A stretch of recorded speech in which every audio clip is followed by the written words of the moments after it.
जो खुदा तरसी यहूदी थे वो भी उस जगह पे बनाए। जी जब ये आवाज आई तो भीड़ लग गई। जब लोगों ने ये आवाज सुनी ना कि इस जगह पे अगर हम दुआ कर रहे हैं सारे मिलकर तो आवाज आएगी, गरजे पैदा होगी, बिजलियां पैदा होंगी, तो लोग भाग के आएंगे कि इस घर में क्या हो गया, देखें तो सही। और वहाँ भीड़ लग गई, लोग देखने आ गए कि ये कौन सी इबादत हो रही है, ये कौन से लोग हैं जो इस तरह के आसमान से खुल के आए के लिए। जी आगे। और लोग दंग हो गए। लोग दंग हो गए। ये पहली दफा हुआ था, रूह कुदस ने काम पहली दफा किया था यीशु के वसीले। हालेलुया। जब रूह कुदस काम करता है तो आसमान खुल जाता है। जब रूह कुदस काम करता है तो तरह तरह की जुबानें बोलनी आ जाती हैं।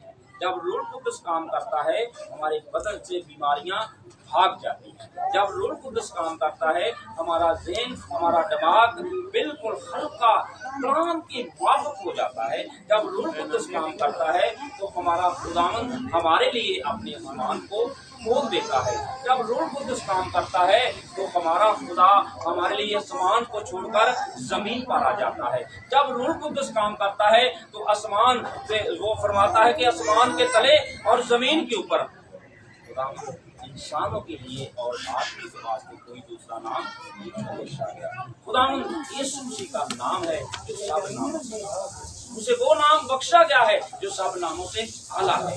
हर एक घुटना मेरे यीशु के नाम के आगे झुकेगा, वो आसमानियों का हो या जमीनियों का। हर एक जुबान इकरार करेगी कि खुदावंद यीशु मसीह खुदा है। हालेलुया। जब तक हम यीशु मसीह को खुदा नहीं मानते उतनी देर तक हमारा ईमान कायम नहीं होता। आज से खुदावंद यीशु मसीह के उठाए जाने के बाद 300 साल गुजर गए हैं। 300 साल गुजर गए हैं। यहूदियों ने वो जो 3 सलीबें थी जिस पर यीशु मसीह को भी चढ़ाया गया था और 2 डाकुओं को भी चढ़ाया गया था, उन्होंने वो 3 सलीबें किसी स्टोर में फेंक दी थी, डाल दी थी, वहां पड़ी हुई थी। 300 साल गुजर गए हैं। उन्होंने स्टोर की सफाई की और उन्होंने देखा कि ये 3 सलीबें, देखें ये कौन सी सलीबें हैं 3। और उन्होंने जो उस वहाँ के इसराइल के लोग ईमानदार थे, वहाँ पे मिस्री लोग थे, सारे कौमों के लोग थे, और उन्होंने ईमानदार लोगों ने क्या किया, वो 3 सलीबें उनसे ले ली। यहूदियों से वो 3 सलीबें उनके स्टोर से ले ली और उन्होंने क्या किया, वो कहने लगे आज हम देखते हैं यीशु की सलीब कौन सी है। जिस सलीब पर यीशु मसीह लटका था वो सलीब की हमने शनाख्त करनी है। और कैसे करेंगे? वो तरह तरह के बीमारों को लाए और सलीबों के ऊपर हाथ रखा और उनको शिफा ना मिली। तो जब पहली सलीब पर हाथ रखा शिफा नहीं हुई, दूसरी सलीब पर हाथ रखा शिफा नहीं हुई, तो जब उस एक बीमार औरत बहुत ज्यादा बीमार थी, जैसे उस बीमार औरत का तीसरी सलीब के ऊपर ऐसे हाथ रखा गया तो उसी वक्त फिर फौरन शिफा पा गई। हालेलुया। ये है उसकी कुदरत कि 300 साल गुजर जाने के बाद भी वो सलीब ने काम किया। हालेलुया। ये मेरे यीशु का क्यों? कि खुदावंद ने फरमाया कि मैं ही अव्वल हूँ, मैं ही आखिर, मेरे सिवा दुनिया के अंदर कोई मामूल नहीं जो आदमियों को शिफा और जिंदगी। तो आज हमने ये सीखा है कि हमने दुआ करने में हिम्मत नहीं हारेंगे। अगर हम हिम्मत हारेंगे तो हम रूह कुदस नहीं पा सकते।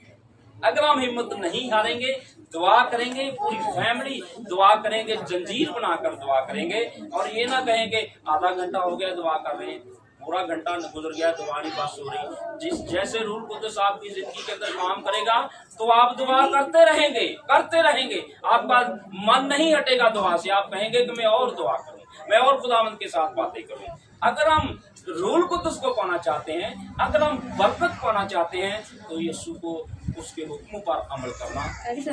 हालेलुया। अगर हम बरकत नहीं पाना चाहते तो हम दुनिया के ख्यालों में रहेंगे, तो वो बरकत जो हम काम काज के वसीला से कारोबार करते हैं, मेहनत मजदूरी करते हैं, तो वो पंख ला के उड़ जाते हैं।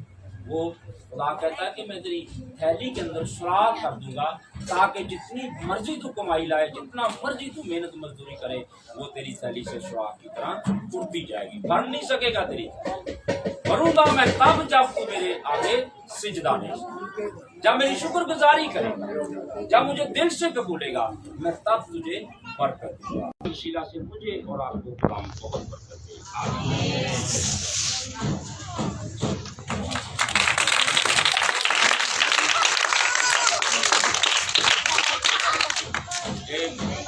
एक सुबह दवाई एक बेटी ने दी, वो कराची फैमिली रहती थी, उनके लिए दवा की।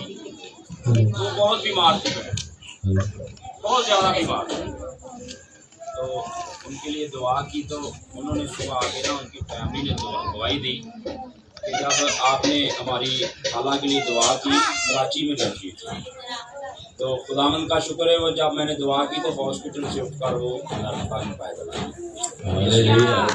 पैदल चल कर आई हॉस्पिटल।